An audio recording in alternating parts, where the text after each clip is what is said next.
Donc, on va commencer par une lecture de code.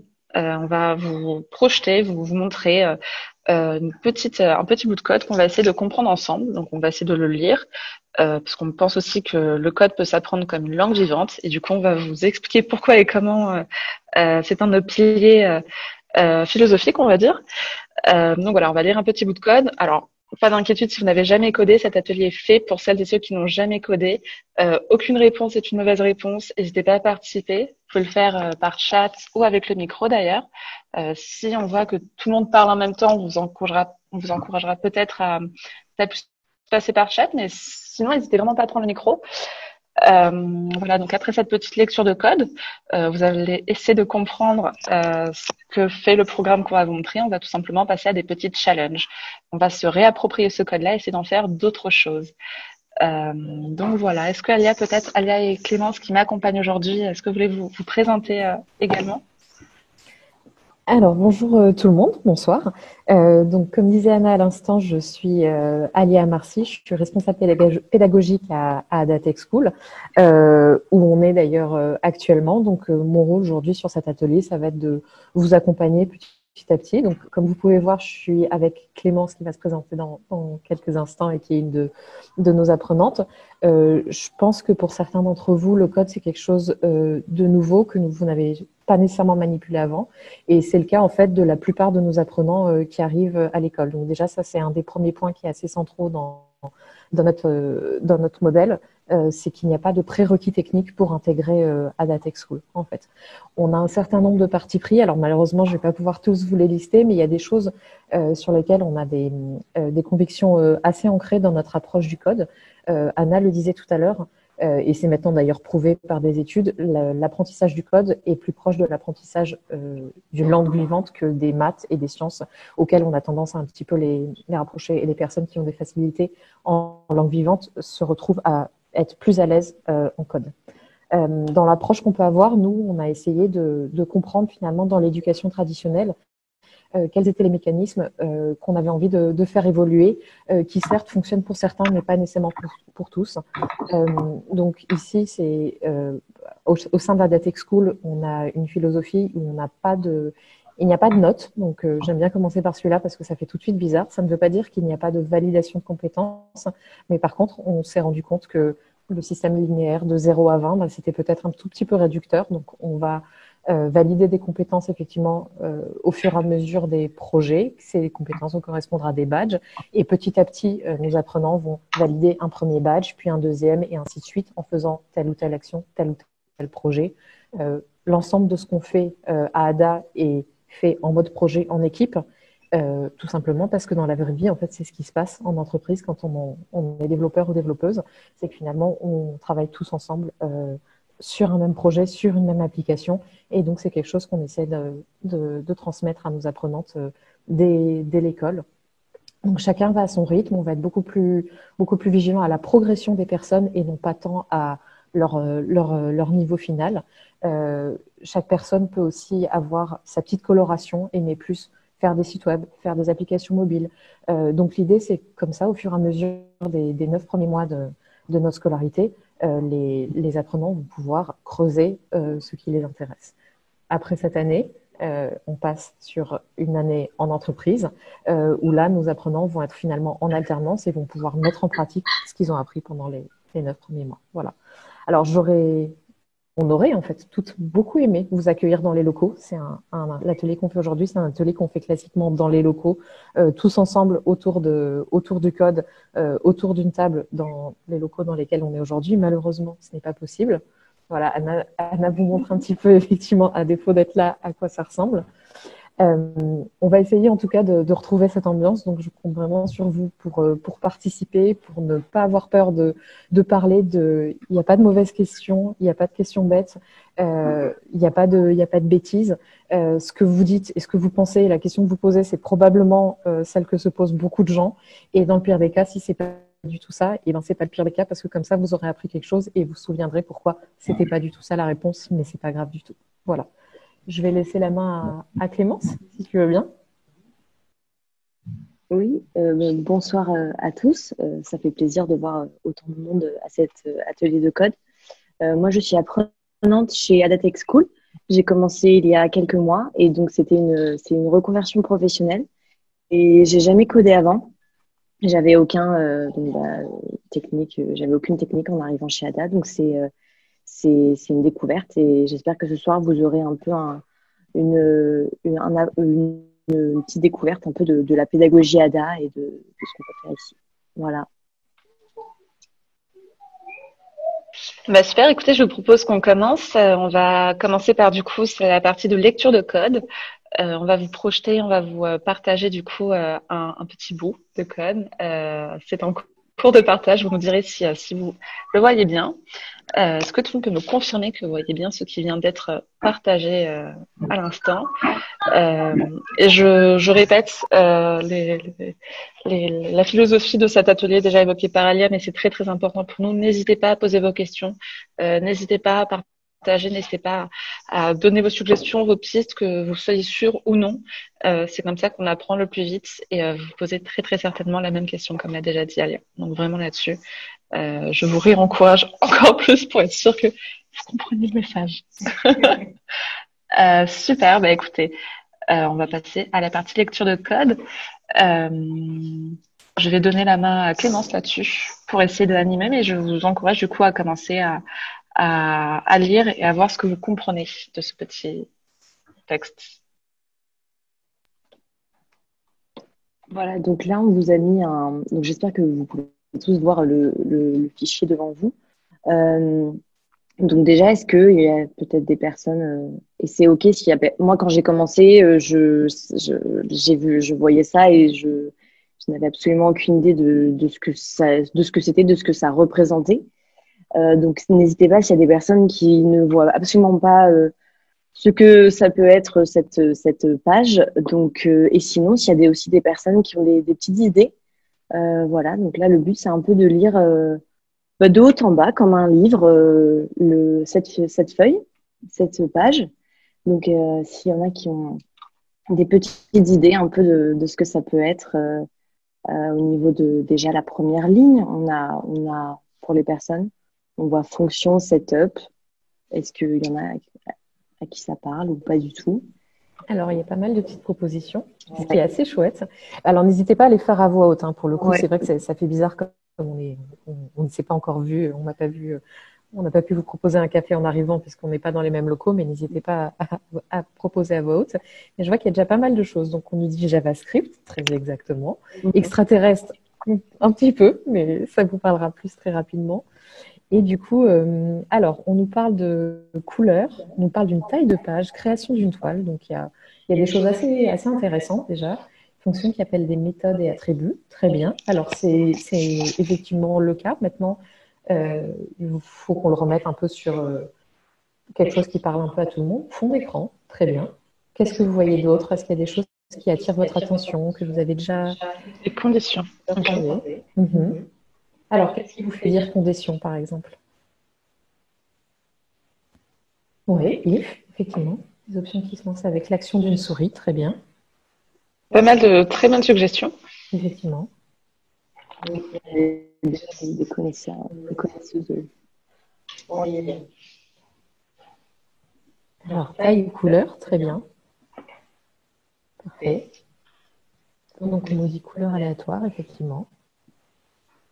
Alors, il y a pas mal de très très bonnes suggestions sur certains éléments. Est-ce que, avec tout ça, vous pouvez peut-être essayer de comprendre ce que ça fait de manière un petit peu plus générale? Add Event Listener. Alors, celle-là, je la comprends pas, cette suggestion. D'accord. Des outils de dessin. Alors, effectivement, un petit indice juste pour confirmer qu'on est bien sur le même créneau, on est bien sur quelque chose de graphique, de visuel. Et c'est un programme, du coup, donc quelque chose qui va avoir des actions. Donc, je ne le dis pas, je ne fais que confirmer certaines très bonnes suggestions. Le fond d'écran est blanc. Les numéros de couleur fait référence à RGB. Alors, est-ce que peut-être, Julia, si tu veux bien expliquer ce que c'est RGB en 2-3 lignes ou prendre le micro aussi si tu le souhaites? RGB, ça serait un moyen de déterminer la couleur avec les numéros. En gros, R signifie red. Euh, euh, c'est les Green. couleurs green and blue. C'est les couleurs primaires qui sont nécessaires pour la création, le mélange de ces couleurs crée les nouvelles couleurs. Donc, on indique comme si c'était, on doit imaginer comme si c'était la quantité de telle couleur, et comme ça, on va, avec différentes ajouts de couleurs, on peut obtenir une couleur finale. C'est exactement ça. Donc, merci pour ces explications, nickel. Du coup, effectivement, ouais, on a bien des couleurs du coup qui utilisent le code RGB. On a bien l'utilisation de mouse. C'est quand on passe la souris dessus. Effectivement. À quoi tu le vois que c'est quand on passe la souris dessous qu'on utilise la mouse. C'est quoi la mouse d'ailleurs? Du CSS, non? Alors, non, c'est pas du CSS, mais effectivement, ça partage. Mais effectivement, c'est visuel. Le CSS est aussi utilisé à ce but-là. Donc, c'est peut-être pour ça qu'il y a confusion.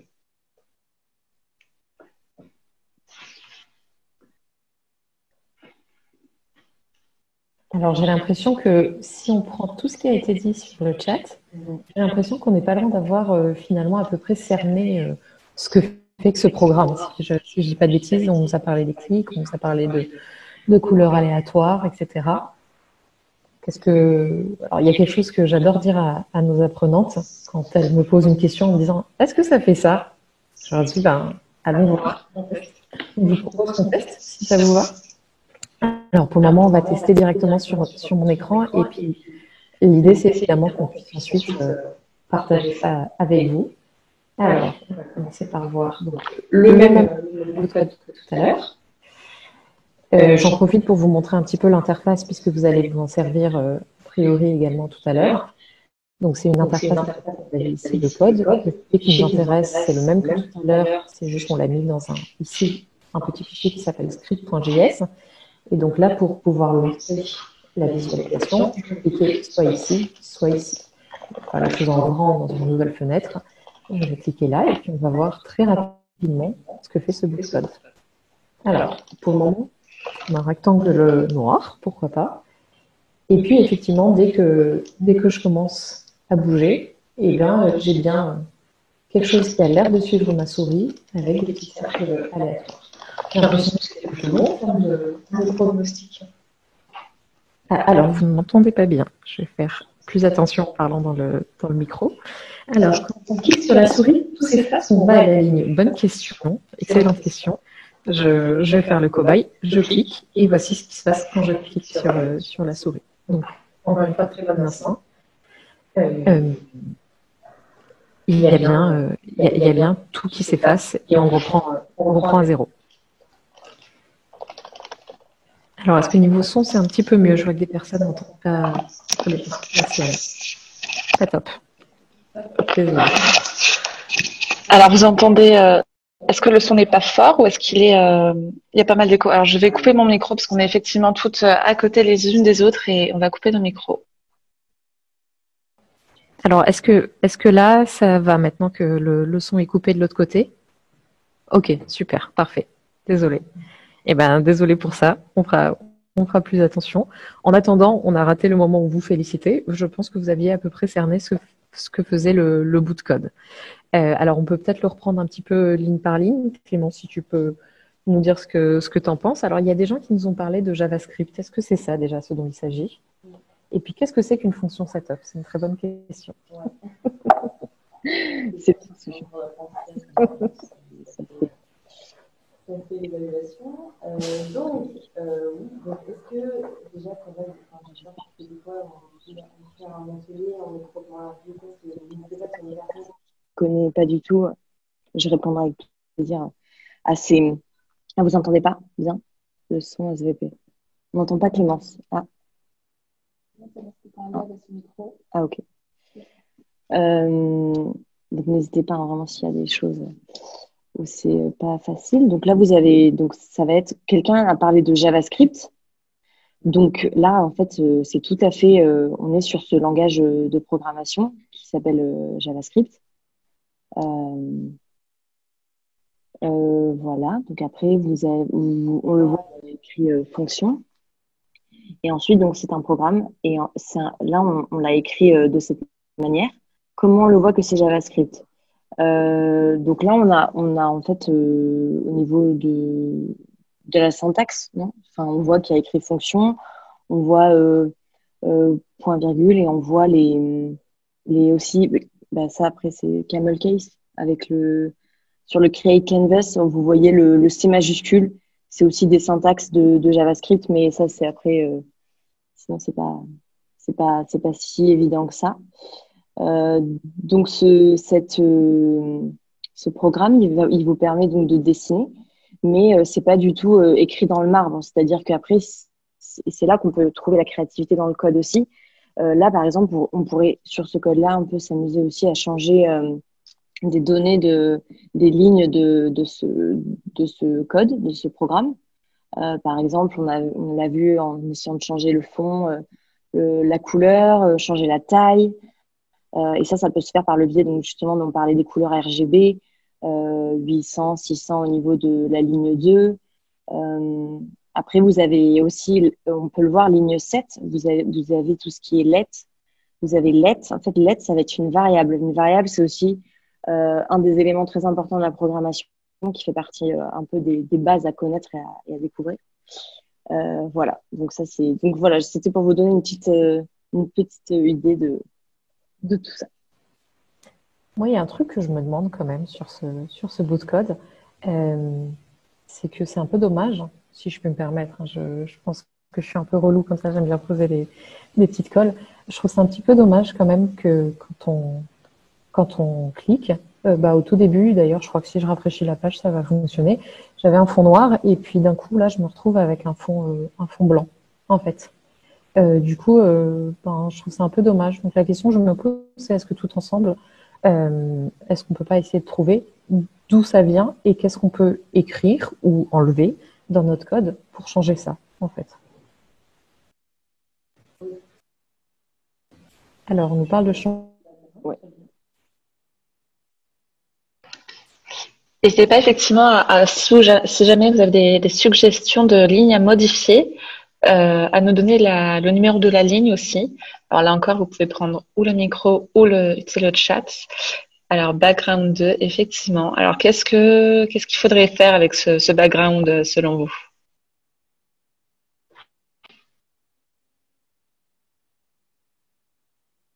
Est-ce qu'il faut le modifier, le retirer, le multiplier par 15, changer la couleur? Ok. Alors 0, ça correspondrait au noir. Et notre cliente, elle a demandé un fond de quelle couleur déjà?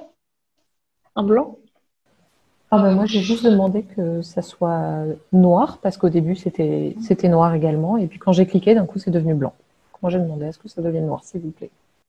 D'accord. Bon, alors comment on peut faire ça?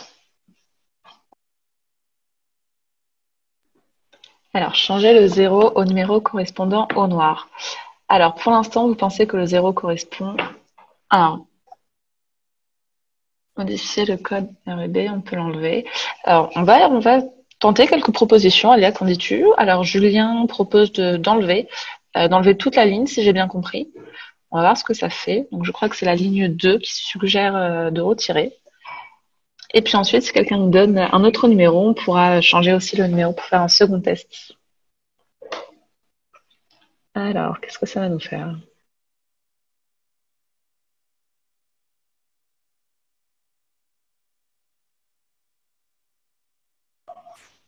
Alors, ça a le mérite d'être la même chose des deux côtés, mais c'était pas tout à fait ça, si je peux me permettre. Là, effectivement, on a enlevé la ligne, qu'on va d'ailleurs remettre, qui s'appelait background 0. Et pour le coup, ça a fait l'inverse de ce qu'on aurait pensé, à savoir, ça nous a mis un fond blanc, en fait, alors qu'on aurait aimé voir un fond noir tout du long. Est-ce que ça vous donne des pistes sur comment il faudrait faire? Et puis, pourquoi est-ce que le fond devient finalement blanc? Qu'est-ce qui se passe concrètement? Alors, sortir la figure de la fonction et la mettre en CSS. Alors, effectivement, donc ça me permet d'introduire un petit truc.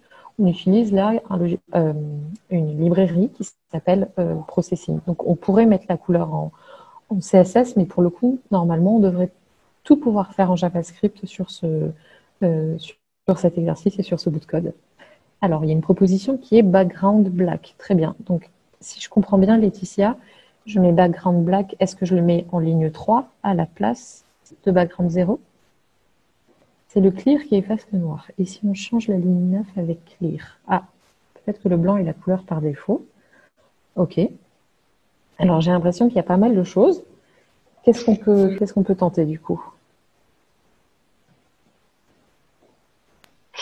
Alors, on peut tenter peut-être la suggestion de Laura qui aimerait changer la ligne 9. Alors, qu'est-ce qu'on remplacerait du coup, Laura, sur cette ligne 9?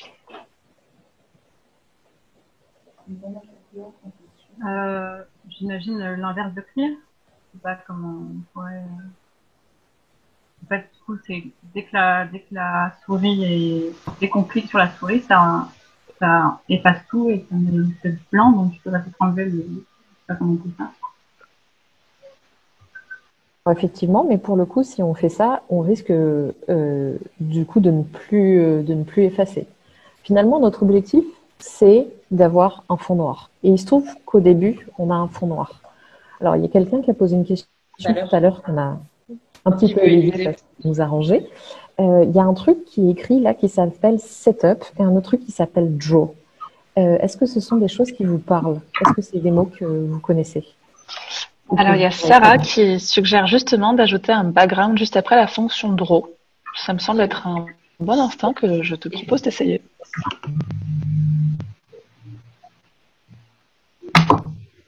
Alors, est-ce que je peux juste demander à Sarah, donc setup c'est le décor, draw dessiné, est-ce que je peux juste demander à Sarah de me dire du coup à quelle ligne elle voudrait que j'écrive ça?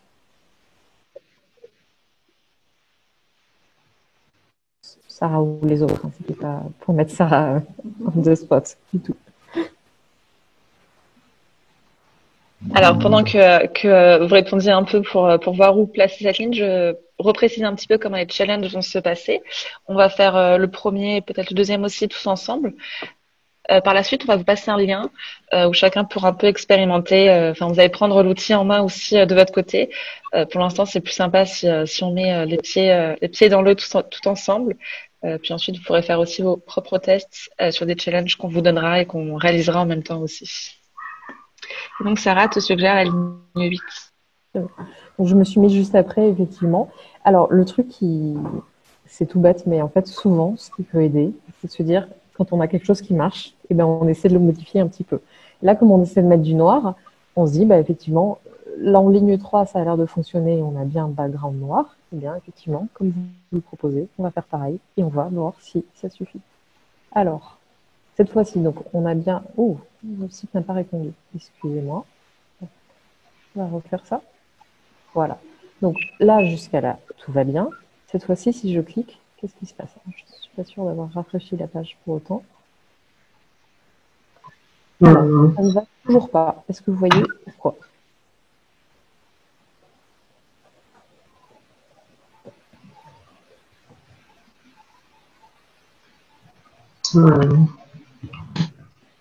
Toutes les idées sont bonnes. On a laissé clear, effectivement. Peut-être parce que le mouse is press, c'est la condition pour que ça fonctionne. Ouais. Du coup, il faut peut-être le mettre juste avant, je ne sais pas. Alors, nous, ce qu'on voudrait, c'est que ça ait lieu quand la souris est pressée, effectivement. Maintenant, là, pour le coup, tout ce qui se passe entre cette petite accolade et cette petite accolade va être exécuté à chaque fois que la souris est pressée. Donc, a priori, il faudrait qu'on soit entre ces deux accolades. Donc, vous aviez un bon instinct à ce niveau-là. Par contre, j'ai vu que, effectivement, Julien, bon instinct, et je crois que quelqu'un avait c'est Marie-Claire, effectivement, qui a dit, on a laissé clear. C'est que là, ce qu'on a fait, en fait, c'est que on peint en noir avec background 0 et par contre, juste après, on efface. Donc, forcément, effectivement, on ne voit pas l'effet de ce qu'on vient de faire. Si cette fois-ci, je prends cette ligne et que je la mets là, et que je rafraîchis ma page, est-ce que ça change des choses? Donc, voici. Et si cette fois-ci, j'appuie, bravo, effectivement, vous avez bien votre fond noir qui reste. Donc, c'est tout bête, mais... Excusez-moi pour le...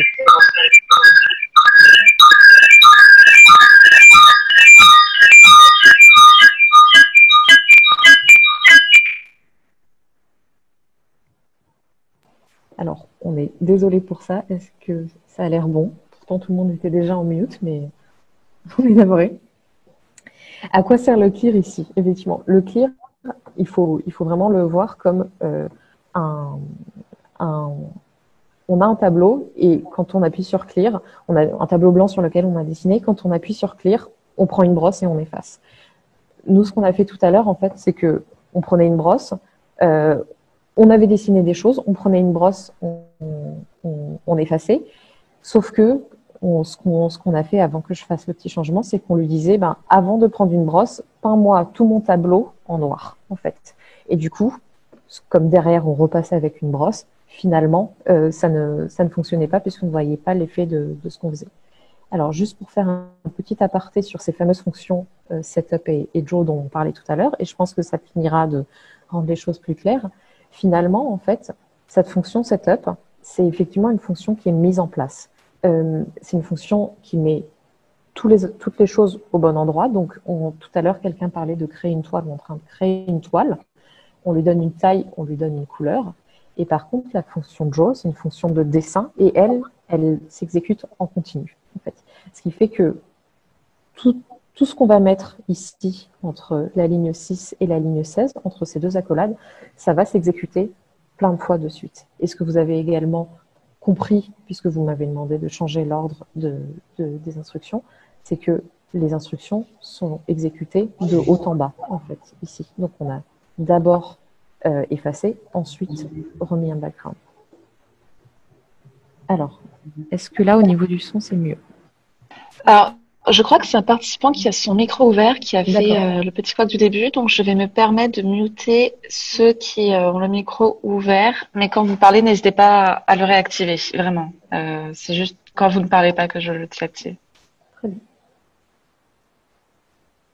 Alors là, au final, j'ai l'impression que on vous a donné un premier défi et que vous l'avez plutôt bien relevé. Du coup, moi, forcément, j'ai envie de corser un petit peu les choses. Typiquement, qu'est-ce qu'on pourrait faire de plus à ce dessin? Et je suis sûre que vous y arriverez sans problème quand vous avez réussi à faire ça. Déjà, là, on a des ronds. Et puis moi, ce que j'aimerais avoir, c'est plutôt des carrés. Parce qu'en fait, je trouve que les ronds, on en a vite fait le tour. Sans mauvais jeu de mots. Désolée pour ça. Alors, la question, c'est comment est-ce qu'on va bien pouvoir faire des carrés à la place des ronds dans notre code.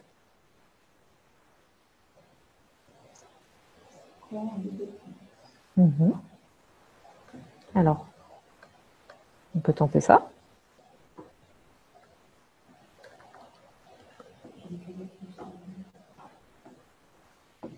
On change la liste, très bien. Alors, encore une fois, je suis ravie de faire le scribe.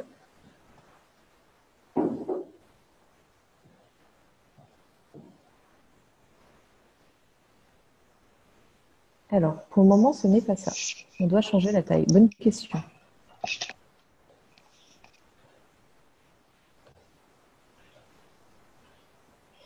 Let taille, modifier couleur particule. Alors, pourquoi let taille? Tu penses que c'est l'endroit pour faire ça?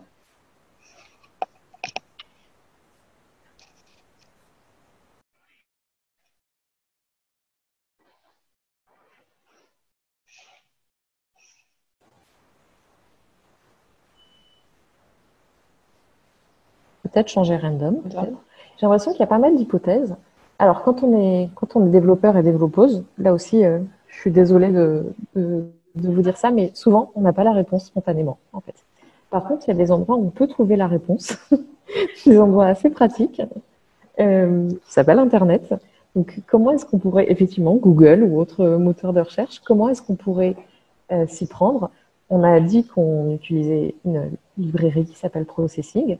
Finalement, comment on pourrait aller chercher ça?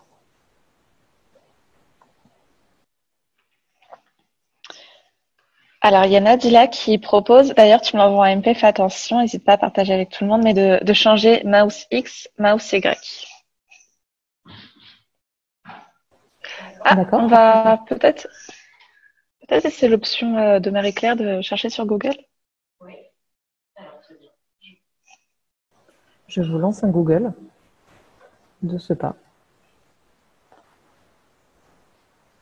Donc, qu'est-ce que je vais bien pouvoir taper ici? Eh bien, très bien. Librairie Processing Square Shape, on a une proposition.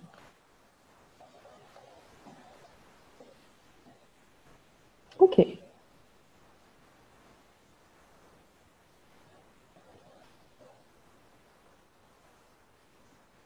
Alors, là, on arrive sur une page qu'on va beaucoup croiser quand on est développeur. C'est une page de documentation, en fait, et qui nous explique comment fonctionnent finalement les petits bouts de code dont on se sert. Alors là, qu'est-ce qu'on voit sur la fonction qui a priori, nous est présentée? Déjà, qu'est-ce qu'ils nous disent dans la description, et est-ce que ça a l'air de ressembler à ce qu'on essaie de faire, finalement?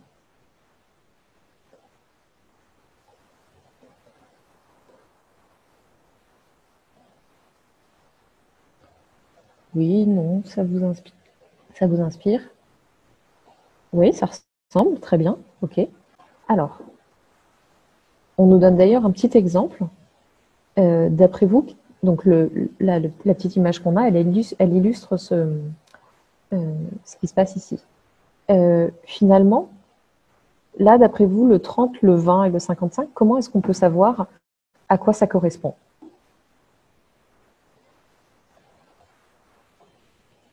On a 3 données à remplir, 3 paramètres, parfait, effectivement. Alors ça, c'est un super réflexe. On peut le voir effectivement ici dans l'exemple, et très parfait, Laura, exactement, dans syntaxe. Et dans syntaxe, en fait, on nous explique très exactement, c'est ce qui est assez bien fait, et bien comment s'utilise cette fonction. On nous dit qu'il nous faut donner l'endroit où on veut dessiner en X, en Y, et la taille de notre rectangle. La position du coin gauche, effectivement, est super, parfait. Alors, si on reprend un petit peu notre bout de code sous les yeux, du coup, qu'est-ce qu'on a envie de faire, et qu'est-ce qui ne va pas et ne fonctionne pas dans la manière dont on fait les choses actuellement?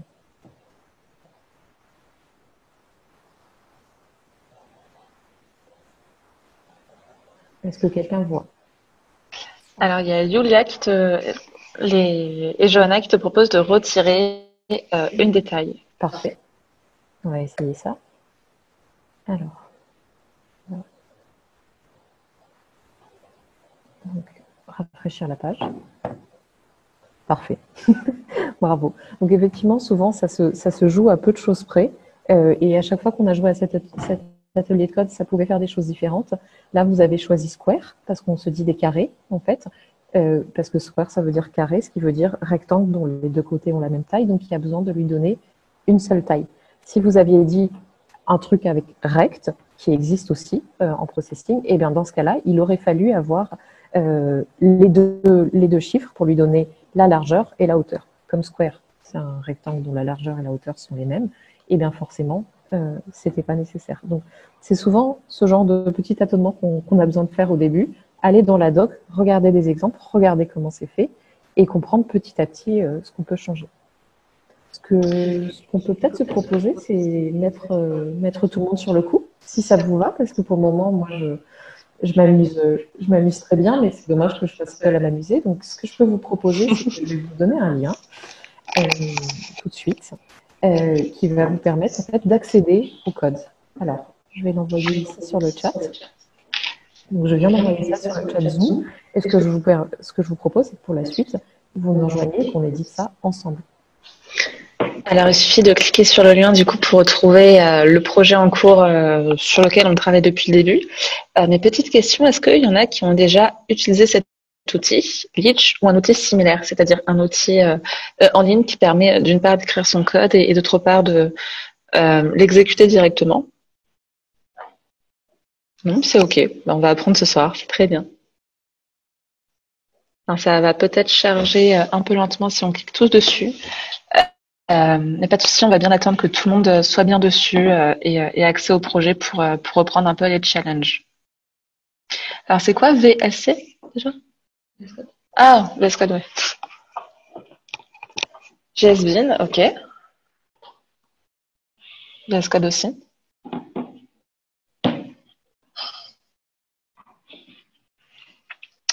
Moi aussi, ça charge un peu lentement. Je sais pas s'il y en a qui ont déjà du coup déjà la page chargée ou si. Hop là. Quelques personnes là qui sont connectées. Toutes ces petites têtes vertes, ce sont les différentes personnes qui sont connectées. Donc c'est parfait. Alors, est-ce que vous voyez bien sur votre navigateur cette fois-ci ce que l'on a à l'écran? Est-ce que vous voyez bien, vous retrouvez bien le code qu'on a depuis tout à l'heure? Alors, si vous ne voyez pas le même code, j'en vois certains qui sont sur la mauvaise page. Donc, si vous voyez avec l'écran d'Alia par exemple, il y a plusieurs fichiers sur l'endroit où vous êtes. Et celui sur lequel on travaille depuis le début s'appelle script.js. Donc, il y en a certains qui sont sur server.js. Si vous n'avez pas le même bout de code, c'est normal. Il suffit de cliquer quelques lignes au-dessus et d'ouvrir le fichier script.js dans Views. Nous avons une variable.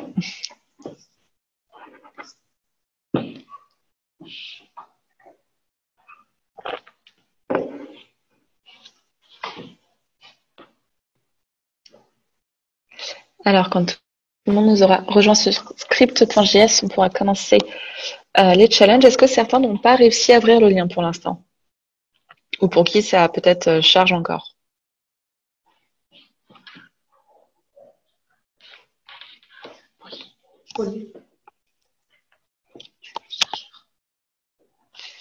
Alors, j'en vois 1, 2, 3, 4, 5, 6 qui sont perdus sur d'autres fichiers.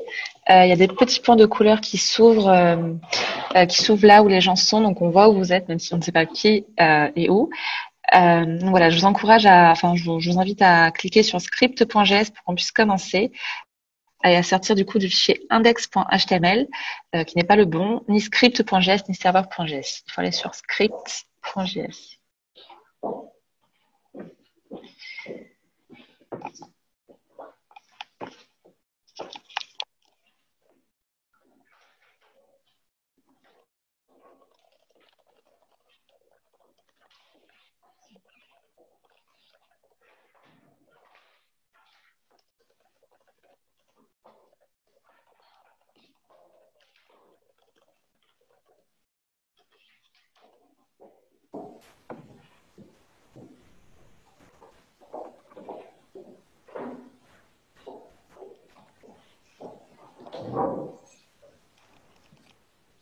Alors, est-ce qu'on peut mettre les personnes sur le fichier en admin? Ouais. Ah oui, alors en admin.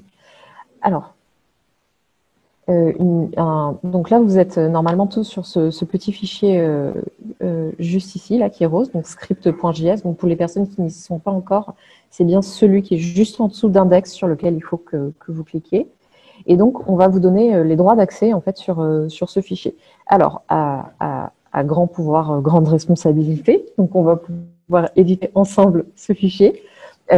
L'idée étant que on va faire quelques essais ensemble, mais qu'ensuite vous pourrez avoir votre version du fichier pour pouvoir la garder. Donc, ce que je vais faire, c'est que je vais cliquer sur chacun d'entre vous et je vais vous donner la possibilité d'éditer.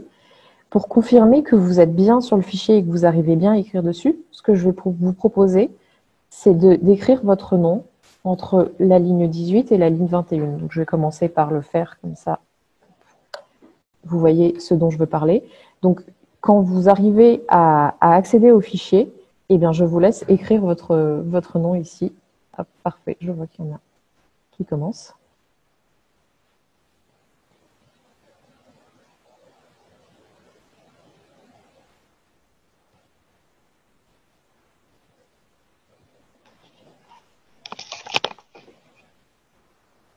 Alors, dans un instant, chacun aura sa propre version. Pas d'inquiétude, vous n'allez pas vous écrire les uns sur les autres comme ça. Pour l'instant, c'est vraiment pour prendre en main cet outil qu'on reste sur le même fichier.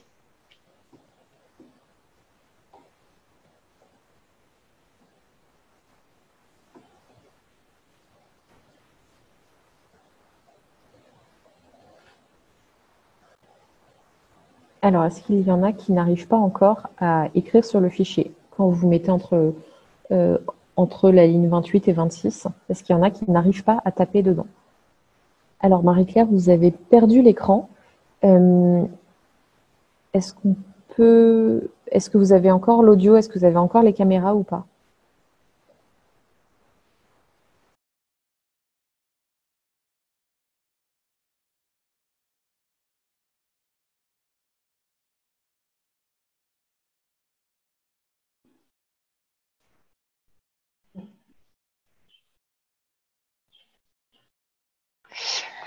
Ah d'accord, c'est parce que tu changes de fenêtre. Alors ce que peut-être je peux te conseiller, Marie-Claire, ça serait de mettre la conversation en tout petit pour réussir à avoir tout en même temps.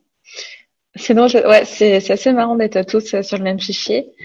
Alors Lina n'arrive pas encore à éditer. Marie-Claire, est-ce que ton souci est réglé ou pas? Parce que c'est assez, je pense que c'est beaucoup plus pratique pour toi si tu arrives à avoir et le chat et le document en même temps. Ça t'est possible.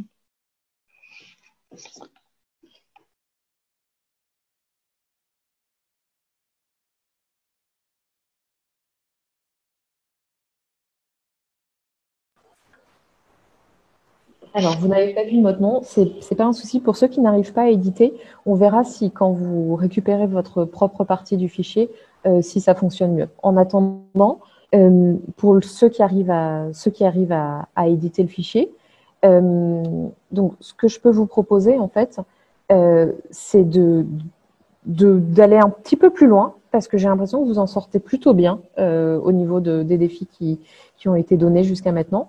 Donc, ce que je peux vous proposer, c'est qu'on aille un petit peu plus loin. Et typiquement, moi, en tant que cliente, cette application me plaît bien, mais j'aimerais bien que les cercles et les carrés, d'ailleurs, maintenant, soient tous plutôt bleus, en fait. Donc, plein de bleus différents, mais bleus dans l'ensemble, et pas toutes les couleurs, parce que là, ça part un peu en cacahuète. Je suis pas très fan. Donc, est-ce qu'il y en a alors, n'hésitez pas à mettre la réponse sur le chat ou encore une fois par le micro. Est-ce que vous voyez comment on pourrait s'y prendre pour ça? Sachant qu'on a eu un petit cours, une petite explication tout à l'heure de comment fonctionnait le système de couleurs actuel, c'est peut-être être une bonne base de réflexion. Si vous vous souvenez de comment sont écrites les couleurs, vous devriez pouvoir avoir quelques indices. Changer la ligne 8, le numéro des couleurs. Alors, qu'est-ce que tu aimerais qu'on change là-dedans? Donc, on a color. Ensuite, on a random, un numéro, x3.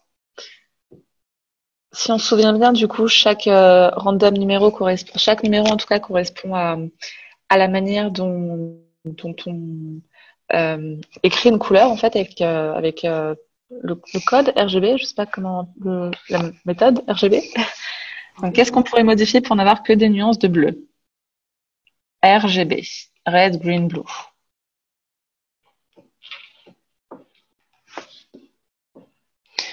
Alors, pas mal de suggestions. Modifier les couleurs d'Andro. Alors, à quel RGB correspond le bleu? Le bleu, du coup, c'est le B, pardon, donc c'est le troisième numéro. Et donc, garder que 255 pour bleu. Alors, je vais juste me permettre, si je peux te mettre en mute, je vais juste me permettre de vous demander de rester sur le petit fichier qui est ici, en fait, parce que pour le coup, ces petits fichiers ici sont tout innocents, mais en fait, ils empêchent l'application de s'exécuter. Il faut savoir que l'ordinateur, tout ce qu'on lui donne, il essaie de l'exécuter. Et c'est vrai que là, malheureusement, ça, c'est quelque chose qui ne lui parle pas, raison pour laquelle on a un petit erreur qui est en bas à droite. Donc, je vais me permettre de le supprimer. Ce n'est vraiment rien de personnel entre vous et moi. Mais voilà, ça devrait être parfait. Et on va donc se remettre vraiment sur script.js. Donc, il y a eu une chouette proposition, Yulia notamment, et effectivement, en haut, garder que 255 pour le bleu.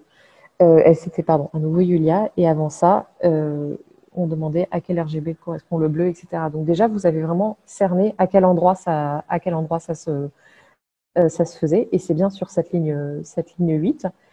Si on reprend un petit peu en tête ce que nous disait Yulia tout à l'heure sur ces composantes, on a dit qu'il y avait du rouge, du vert et du bleu. Et donc au final, une nuance de bleu, ça serait en fait une couleur dans laquelle il n'y aurait que du bleu et pas de rouge et pas de vert en fait. Donc on peut essayer ça, si ça vous va. Modifier le renvoi pour le choix des couleurs.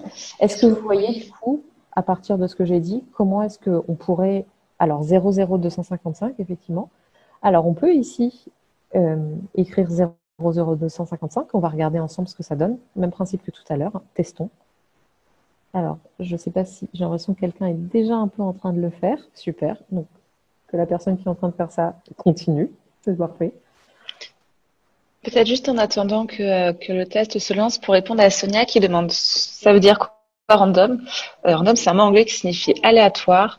C'est vrai que la maîtrise des bases de l'anglais est un vrai plus dans la programmation parce qu'au final, ce sont des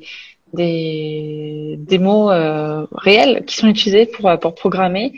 Donc là, il y a des variables qui sont en français, donc c'est des choses qui se changent, qui se choisissent par la personne qui développe le programme en question. Mais effectivement, les fonctions qui sont déjà incluses dans les librairies et autres, tout ça, c'est très souvent en anglais. C'est un groupe plus dans la compréhension.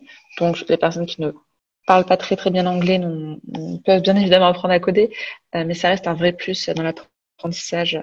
Sans compter que beaucoup de documentation sont en anglais par défaut. Donc voilà, si vous parlez un petit peu anglais, vous devriez avoir un petit avantage pour essayer de repérer ou faire les modifications nécessaires pour prendre en main ce code. Et s'il y en a qui ne parlent pas du tout anglais, n'hésitez pas à nous le faire savoir dans le chat aussi. Ce sera peut-être qu'on prendra les choses un peu différemment aussi.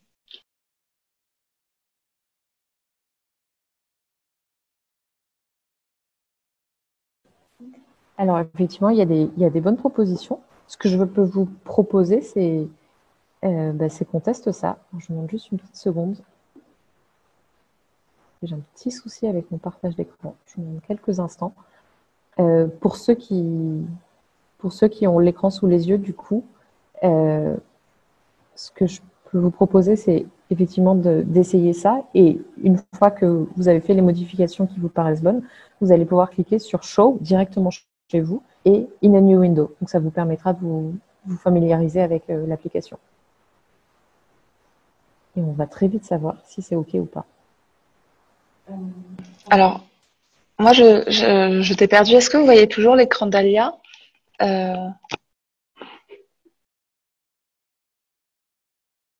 Oui, j'ai un petit souci de partage d'écran. Ok.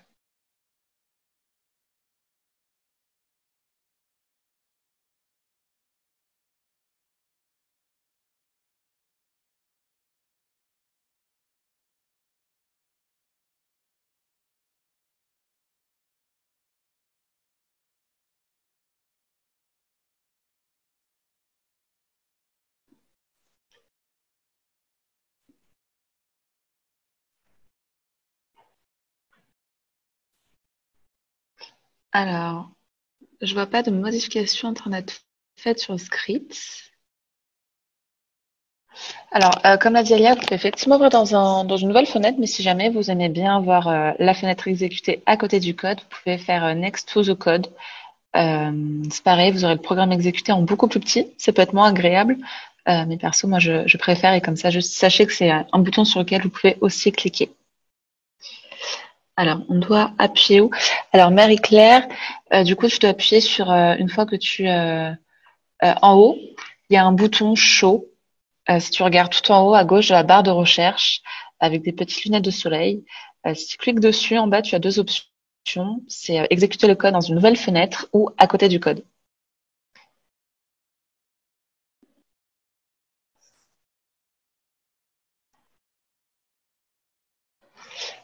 Je vais juste aller chercher un chargeur car je pense que je n'ai bientôt plus de batterie. Je reviens. Je garde les écouteurs.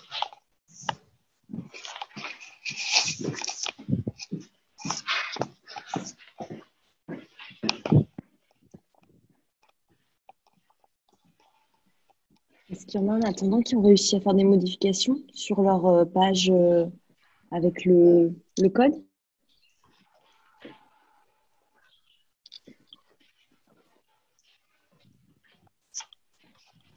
Bah, en tout cas, pour que ça fonctionne, n'hésitez pas à faire des modifications un peu sur les couleurs. Euh, Essayer de changer les formes, les couleurs. Voilà. Alors, on essaie juste de récupérer une bonne connexion.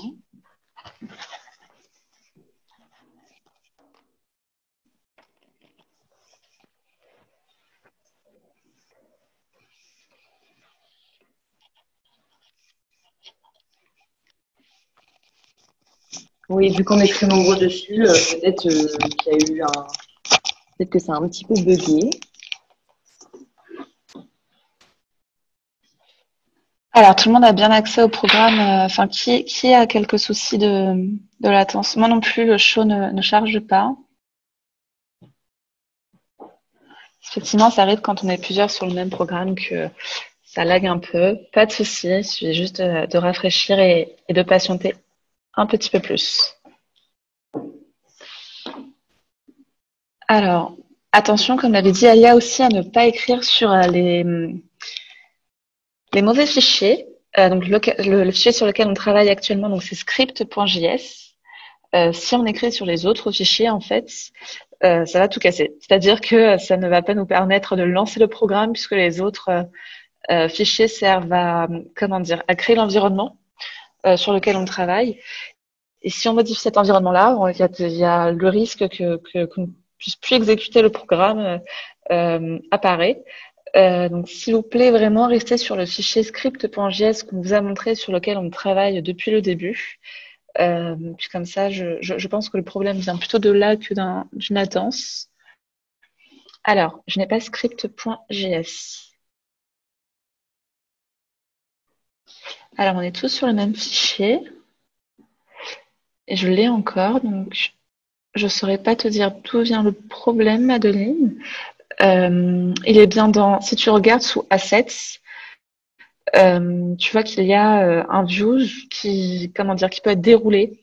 Est-ce que tu peux t'assurer que ce views, ce dossier est bien déroulé et vérifier si dedans tu as bien les deux fichiers qui sont index.html, qu'il ne faut pas toucher, et le fichier script.js du coup.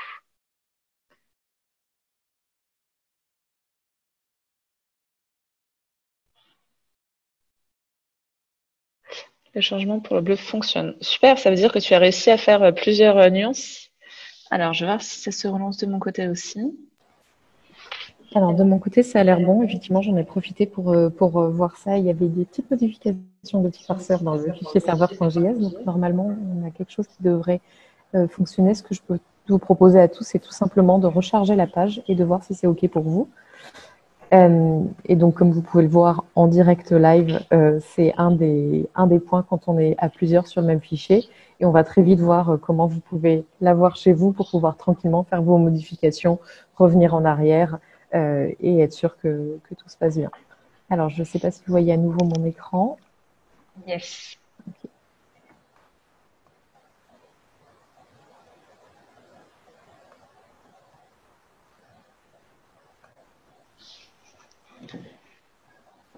Par contre, Alia, une fois qu'on aurait fini ces cercles en bleu, le bleu n'est pas moi. Donc, je te propose que pour les mettre sur chacun sa version, qu'on change de couleur et qu'on en mette plusieurs. Moi, j'aimerais bien que ça passe du orange au violet, par exemple. Tu vois, de mélanger plusieurs choses. Parce que comme ça, là, juste les nuances du bleu, c'est un peu raplapla, quoi. Très bien. J'espère que quelqu'un voit comment faire ça parce que j'ai l'impression qu'il y en a des exigences au moins aussi poussées que moi, si ce n'est pas plus. Alors, est-ce que vous pouvez, pendant que mon navigateur est en train de planter, est-ce que quelqu'un a une petite idée de comment on peut s'y prendre pour ça?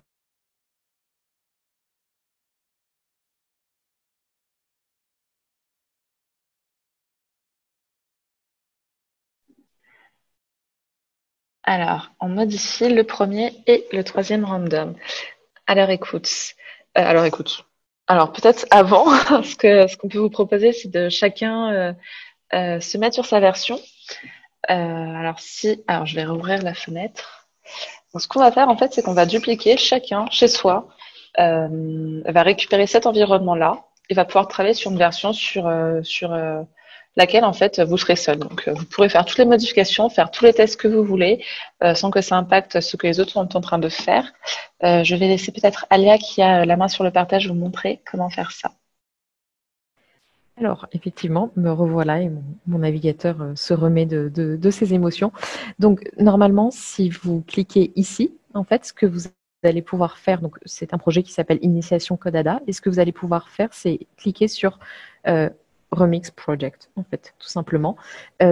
Remixer, c'est juste prendre du code existant, c'est un terme qui est spécifique à cette plateforme, prendre du code existant et le dupliquer chez vous. Alors, chez moi, forcément, ça n'a pas nécessairement d'intérêt puisque c'est le code que j'ai créé moi. Par contre, si vous cliquez dessus chez vous, normalement, ça devrait vous ouvrir une nouvelle fenêtre avec le code sur lequel on est, si ce n'est que au lieu d'avoir toutes ces petites têtes ici, qui sont toutes les personnes qui sont actuellement sur le fichier de code, et ben vous allez avoir uniquement vous et ça vous permet en fait d'avoir votre version. Ce qui veut dire qu'en plus, à la fin de l'atelier, vous la gardez et vous pouvez continuer à faire des choses dessus. Alors, je vous laisse essayer et puis vous nous dites si ça fonctionne. Alors, un bon indice pour ça, c'est que typiquement, là, c'est en train de le faire chez moi. On voit qu'ici, le nom du projet a changé. Donc, il vous donne un nom automatique, en fait. Et donc, c'est ce qui permet de voir que c'est bien une nouvelle version du fichier et du projet. Et comme je vous disais tout à l'heure, là, normalement, vous ne devrez plus voir que votre petite icône, qui est probablement un petit smiley de couleur pastel, et non plus celle de tout le monde. Là, vous êtes sur votre environnement et c'est vous qui décidez ce que fait le code et les modifications que font les autres n'impacteront pas votre code et réciproquement. Est-ce que c'est bon pour tout le monde? Est-ce que j'en vois pour qui ça s'est bien passé? Est-ce qu'il y a des gens qui ont réussi également à avoir leur petite fenêtre à eux en remixant le projet? Ça semble bon pour ceux qui se sont exprimés. Je vous propose qu'on attende encore une petite dizaine de secondes pour que chacun puisse installer son environnement. Et puis on part du principe que si personne ne dit que ça ne marche pas, on pourra y aller. Ça marche, mais pas l'affichage. Alors, pour l'affichage, effectivement, donc vous avez deux possibilités. Est-ce que vous cliquez sur Show et vous pouvez soit cliquer sur A New Window ou Next to the Code. Donc, est-ce que vous l'aviez déjà fait ou pas encore? Et si oui, qu'est-ce que ça donnait? Alors, qu'est-ce qui se passait? Est-ce que la page restait blanche? Est-ce qu'elle était noire? Rectangle noir, très bien. Donc là, dans ce cas-là, le fait qu'il y ait un écran noir, déjà, ça vient nous dire une chose, c'est que notre code s'exécute, sans vouloir vous donner tort. Qu'est-ce qui me fait dire ça, au final? Alors, pour la personne qui n'a pas suivi l'atelier correctement, il n'y a pas de souci. Ce que je peux vous proposer, c'est que plutôt que de faire ça sur votre propre ordinateur comme les autres, vous allez juste continuer avec nous et on va suivre ensemble avec les autres ce qu'ils font. C'est pas blanc, effectivement.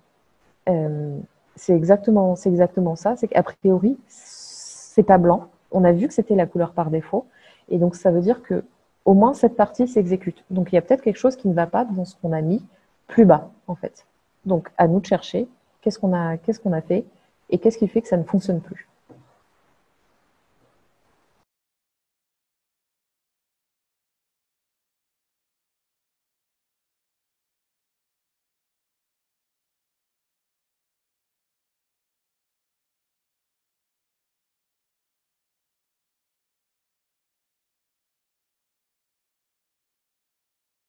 Alors, est-ce qu'il y a des idées ou pas nécessairement? Déjà, à quel moment ça a arrêté de fonctionner?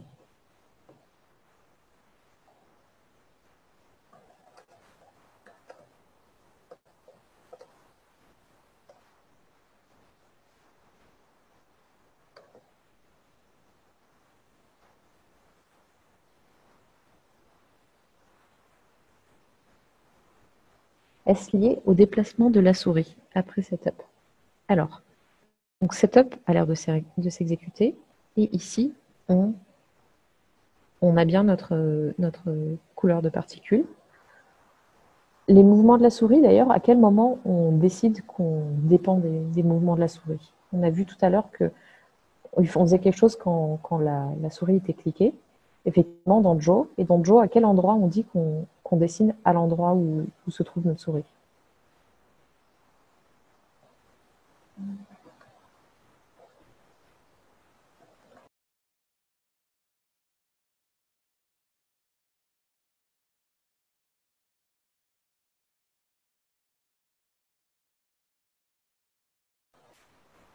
Ligne 9, effectivement.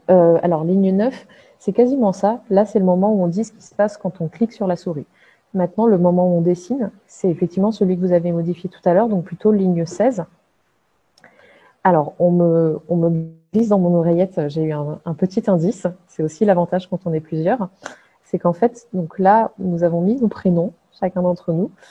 Et par contre, cette petite ligne ici ne s'affiche pas comme les autres. Bizarrement, elle n'est pas grise. Et elle n'est pas entre la ligne 18 et la ligne 35. Et du coup, elle s'affiche en gris et pas en noir. Finalement, les autres lignes de code sur ce fichier qu'on voit à l'écran, les autres lignes de code qui s'exécutent, elles sont de quelle couleur?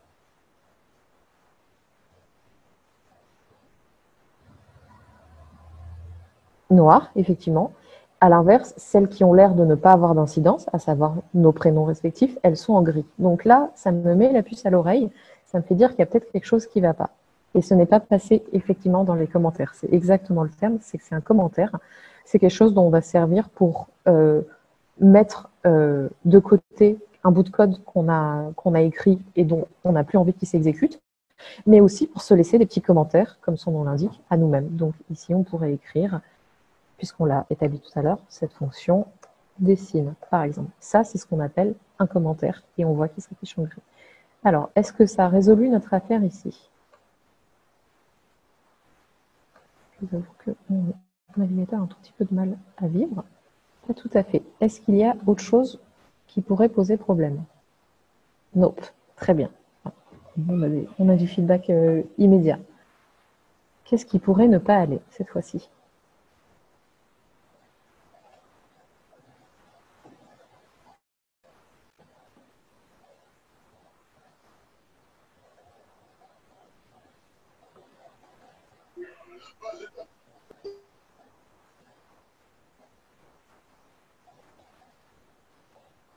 Est-ce qu'il y a des idées? Alors, il y a une option de repli qui est toujours assez confortable. C'est revenir à ce qui fonctionnait aussi. Donc, on peut revenir au code d'avant. Alors, stroke ou fill, effectivement. Alors, est-ce que le saut de ligne a une importance? Pour le coup, dans ce langage spécifiquement, le saut de ligne n'a pas d'importance. Il y a des fois où ça pourra avoir une signification. Là, spécifiquement, le fait qu'il y en ait un en plus, en tout cas, n'a pas d'importance. Par contre, ici, je vois qu'il y a peut-être une toute petite modification qui a été faite. Voilà. Alors, j'ai deux bonnes nouvelles. Déjà, ça fonctionne. Et en plus, vous avez fait un truc assez sympa, pour le coup. Alors, je vais vous expliquer ce que j'ai changé. Donc, c'est tout bête, mais en fait, ici, il y avait couleur et couleur particule, en fait. Et du coup, ça ne s'exécutait pas. Il faut savoir que quand on arrive dans ce genre de situation, c'est un peu comme exactement ce qui nous arrivait tout à l'heure avec le square. On avait taille et puis on avait une deuxième taille après et ça lui allait pas. Donc, encore une fois, dans la documentation, en fait, vous verrez que vous avez des endroits où on vous explique ce que chaque fonction attend et la fonction stroke et la fonction fill fonctionnent toutes les deux de la même manière et elles s'attendent à ce qu'on leur donne une couleur. Stroke, c'est tout simplement la couleur d'un contour quand vous allez dessiner à l'écran. Et donc, ça s'attend à avoir une couleur. Et moi, comme moi, je lui donnais deux couleurs, elle ne savait pas quoi en faire. Elle ne savait pas si elle fallait qu'elle dessine en couleur particule ou en couleur. Donc, bravo. Alors, je ne sais pas qui est arrivé à ce petit camailleux de rose-violet, mais c'est très sympa. Est-ce qu'il n'y a pas une console pour voir les erreurs? C'est une bonne question. Alors, est-ce que je peux vous demander d'en profiter pour expliquer aux autres ce que c'est qu'exactement une console?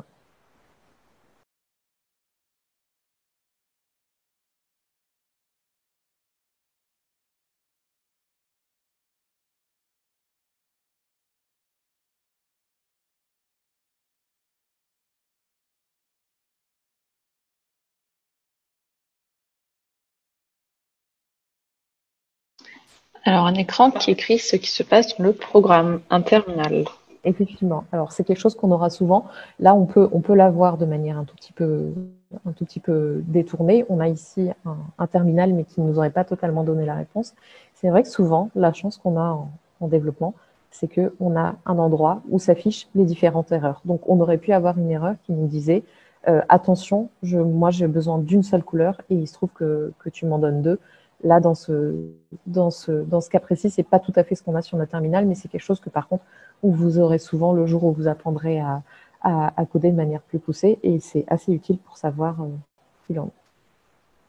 En tout cas, je trouve que vous avez quand même plutôt bien résolu ce challenge. Je ne sais pas ce qu'en pense notre cliente. Quel était votre domaine déjà? C'est magnifique, mais j'ai oublié mes lunettes et c'est très très petit là pour moi. Je dois beaucoup plisser les yeux et ça m'embête parce que ça, voilà. Est-ce que ça serait possible de modifier la taille des motifs du coup qui apparaissent quand on clique? Non, pardon. Vous, la taille des carrés, serait-il possible de l'augmenter, s'il vous plaît? Alors, ligne 13, effectivement. Alors, qu'est-ce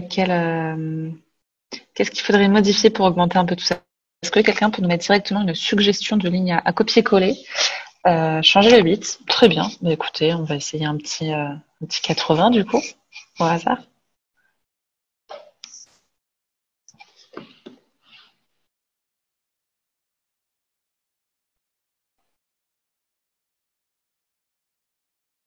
C'est bon, je vois. Effectivement, c'est magnifique. Allez, on se donne encore encore un petit dernier challenge. Est-ce que on pourrait changer la couleur du fond à chaque clic? Too much? À vous de me dire, qu'est-ce que vous en pensez? Est-ce que vous voyez ce que notre cliente veut et comment est-ce qu'on pourrait s'y prendre? Alors, background, effectivement, bien vu. À quel endroit on le fait background? Est-ce que c'est celui qui est ici dont on parle? Est-ce que c'est celui qui est ici? Ou est-ce qu'il faut en rajouter un? Ligne 11. Oh, j'adore quand je pose des questions que vous avez déjà la réponse. C'est parfait. Alors, effectivement, c'est bien là. Qu'est-ce qu'on pourrait mettre du coup à cet endroit?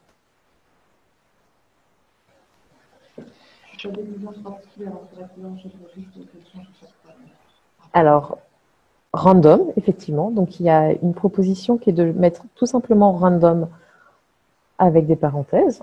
Moi, je veux bien essayer ça. Alors, n'hésitez pas à essayer chez vous. Je pense que vous l'avez peut-être déjà fait, du coup, pour voir ce que ça donne. Donc, on a bien notre noir de base. Et alors, pour le coup, ça n'a pas l'air de donner ce qu'il faut. C'est dommage. Jusqu'à maintenant, quand on s'est... Alors, clear après background. Alors, je crois que ça, c'est quelque chose qu'on a déjà fait tout à l'heure, mais qui donnait un effet qui n'était pas tout à fait celui qu'on cherchait. Est-ce que vous vous souvenez ce que ça donnait quand le clear se retrouvait après le background?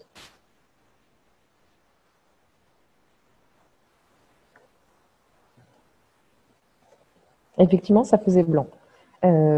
C'est vrai, et ça faisait blanc parce que c'est la couleur par défaut. Et du coup, en fait, ce qui se passait, c'est qu'on donnait une couleur au fond, mais ensuite, on repeignait dessus.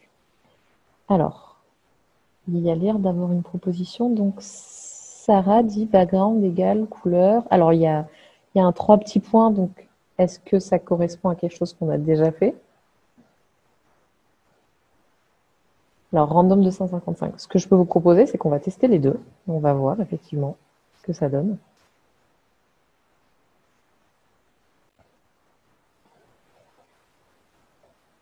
Donc, là, ça a l'air de plutôt bien fonctionner avec random 255. Mais il y avait une autre proposition, effectivement, de Sarah qui dit random avec color et en reprenant ce qu'on a écrit ligne 7, si je comprends bien. On va essayer ça et puis on va voir ce que ça donne.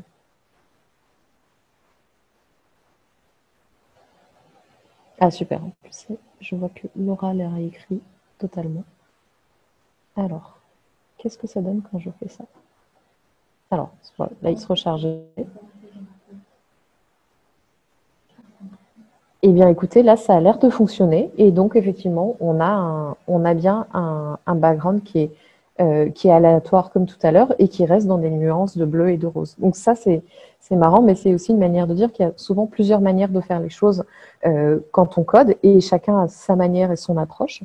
La petite particularité qu'on avait tout à l'heure, c'est quand vous avez proposé random 255, et ben en fait, on mettait qu'un chiffre, alors que là, on en met 3. Et du coup, c'est différentes manières de proposer des choses à l'ordinateur. Quand on lui donnait qu'un chiffre, et ben il l'utilisait pour le R, pour le G et pour le B. Et ce que vous avez peut-être remarqué, du coup, c'est que le fond, c'était toujours quelque chose entre le noir et le blanc, qui était le gris. Un gris qui était plus ou moins foncé, parce que quand on met la même quantité de rouge, de vert et de bleu, ça donne du gris, en fait. Par contre, quand on lui donne des choses un peu plus poussées, et qu'on lui explicite une couleur, ça donne ce résultat très sympa. Donc, je pense que, enfin, j'espère en tout cas que vous êtes fiers de vous, parce que on est allé plutôt loin sur la liste des challenges, et vous avez relevé ça haut la main. Effectivement, merci pour votre patate sur cette challenge. On n'aurait jamais réussi sans vous changer toutes ces couleurs. Pour celles et ceux que le langage a intéressé, ou en tout cas que ces exercices ont intéressé, au cours du confinement, on avait écrit un petit manuel de code qui se base aussi sur processing. Pour celles et ceux qui sont intéressés, vous nous faites la demande par mail et puis on vous l'enverra. Ou on peut l'envoyer par défaut directement demain à tous ceux qui ont participé aussi si vous voulez. Est-ce qu'on a le temps de faire une petite clôture, peut-être rapide? Eh ben allons-y. Pour vous expliquer du coup ce qu'on fait à date tous les jours, c'est un rituel qu'on a dans notre établissement. Tous les jours, 10 minutes avant la fin des cours, alors, on n'a pas de cours mais de la journée, on fait une clôture, c'est-à-dire qu'on prend le temps de tous s'asseoir en cercle et de dire une phrase ou deux sur son ressenti de la journée. Par exemple, la première semaine, c'était je suis frustrée, je ne comprends rien à ce qu'il se passe, c'est trop d'informations d'un coup. Ou au contraire, j'ai adoré, je comprenais rien, mais c'est ultra. Voilà, je vais pas vous mettre les mots à la bouche, mais voilà, l'idée c'est de partager un petit peu son ressenti sur cet atelier de code, comment vous avez appréhendé les choses. Et ce qu'on peut faire, c'est le faire avec l'ordre de participants.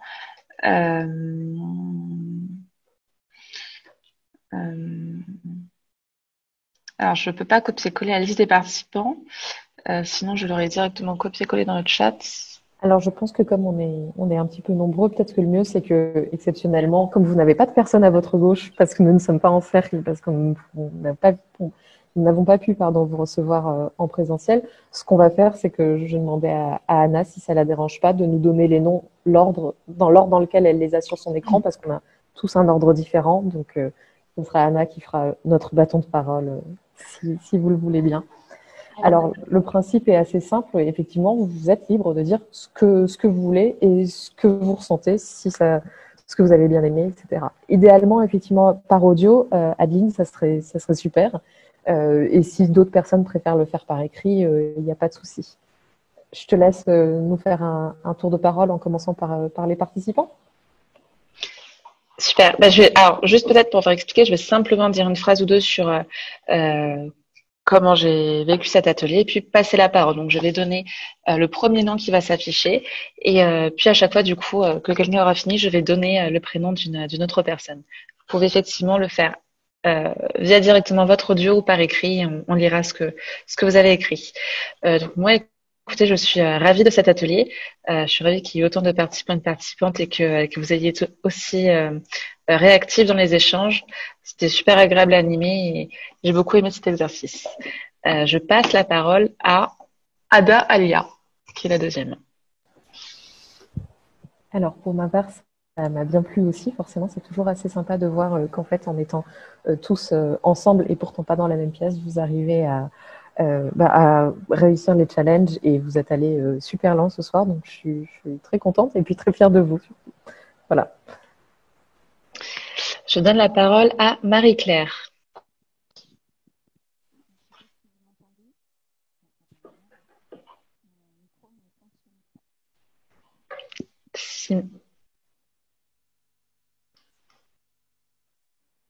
Si Marie-Claire n'est pas là, je donne la parole à Adeline. Marie-Claire, si jamais tu...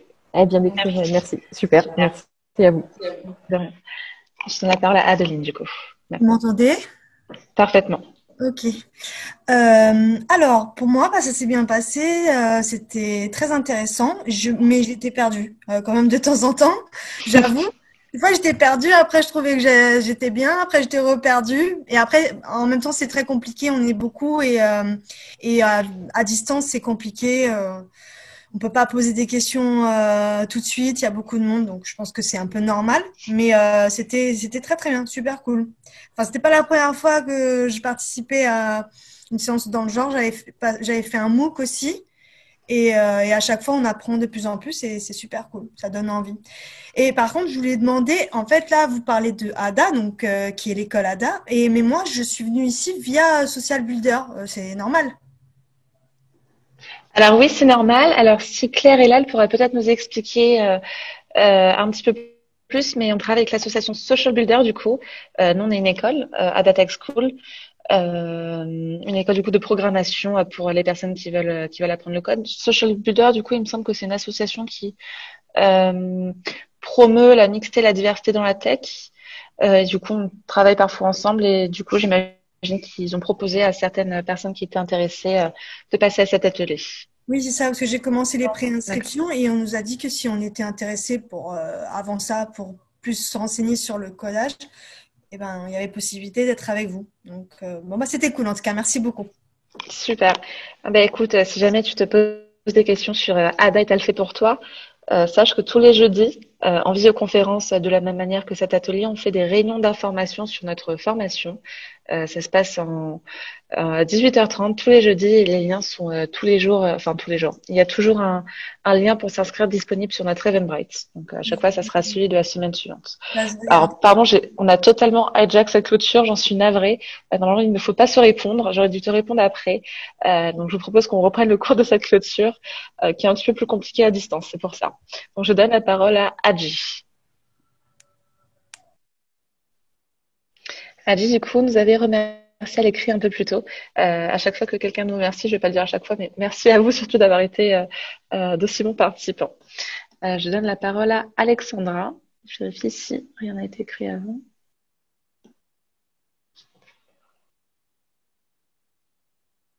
Alors, je donne la parole à Boudokan. Pas de micro pour Alexandra. Désolée, pas de souci. Bon, écoutez, oui, bonsoir. Vous m'écoutez? On t'entend très bien. Oui, en fait, j'aimerais bien vous remercier. Excuse-moi. Bon. Merci beaucoup, merci infiniment. Je suis satisfaite. Peut-être que c'était un peu compliqué pour moi, bon, avec mon bébé, mais ça a été, franchement. Merci beaucoup. Alors, je donne la parole à... Alors, l'ordre ne cesse de changer de mon côté. Fatoumata, je te donne la parole.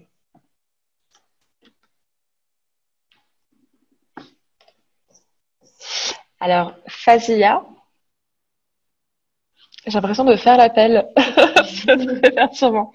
Alors, Fazia nous dit très intéressant, mais je vois que j'ai encore beaucoup à apprendre. Et surtout, merci à vous. Effectivement, mais les très grands experts ont encore beaucoup à apprendre dans ce domaine qui se renouvelle de toute façon tout le temps et qui est très très large. Donc, le sentiment d'incompréhension est tout à fait normal, ou en tout cas, le sentiment d'avoir encore beaucoup de choses à apprendre est normal et très très sain. Quel que soit ton niveau, mais c'est cool du coup si tu as appris des choses ce soir. Je donne la parole, et j'aurais pas dû répondre. Je donne la parole à Julien. Donc, je vois juste que les gens commencent à partir apparemment et que je pense de vous dire prenez la parole pour faire des corrections. On est beaucoup plus nombreux pour que la clôture soit intéressante à distance. Ouais, je vous remercie aussi moi pour l'accueil, pour la présentation. Et puis, ouais, la disponibilité dont vous avez fait preuve. Et puis, voilà, avec beaucoup de bienveillance. Merci. Merci.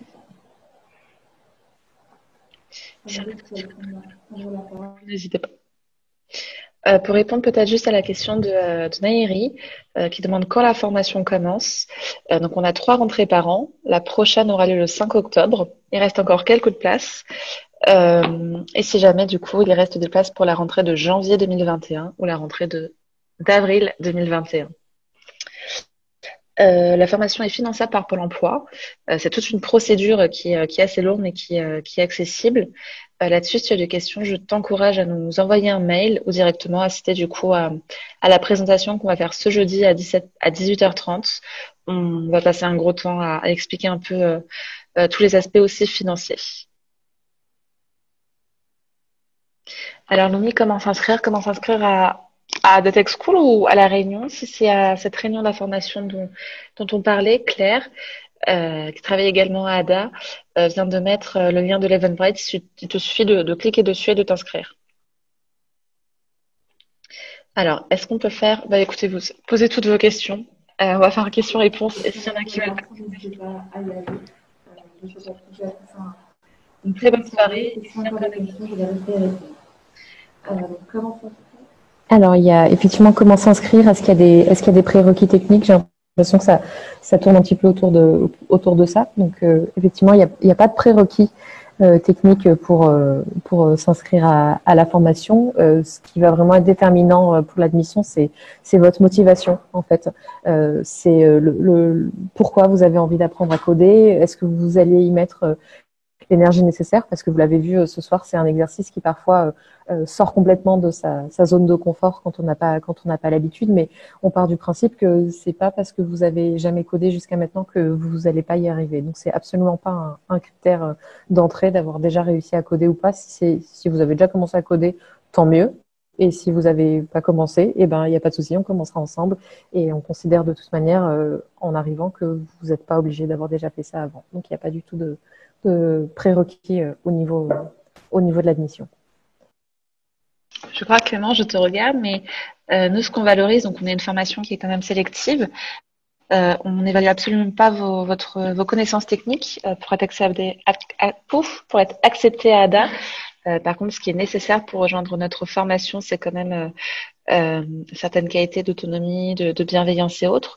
Effectivement, ce qu'on valorise, ça peut aussi être des compétences peut-être plus artistiques. Est-ce que vous parlez plusieurs langues? Est-ce que vous avez à 18 ans fait le tour de l'Amérique du Sud en backpack? Je regardais Clémence parce que Clémence était artiste avant de nous rejoindre à ADA et je crois qu'il n'avait jamais codé. Peut-être un petit peu sur des tutoriels en ligne avant de nous rejoindre. Juste quelques tutos, mais je connaissais pas du tout le code à la base, donc j'ai commencé cette formation en n'ayant pas de bagage technique, donc de ce côté-là, ça faisait plaisir ce soir de voir beaucoup de femmes qui s'intéressent au code parce qu'il y a plein d'opportunités et donc je vous invite à suivre une réunion d'information si vous avez plus de questions au niveau des prochaines rentrées. Et puis voilà, je vous encourage à découvrir ce milieu-là.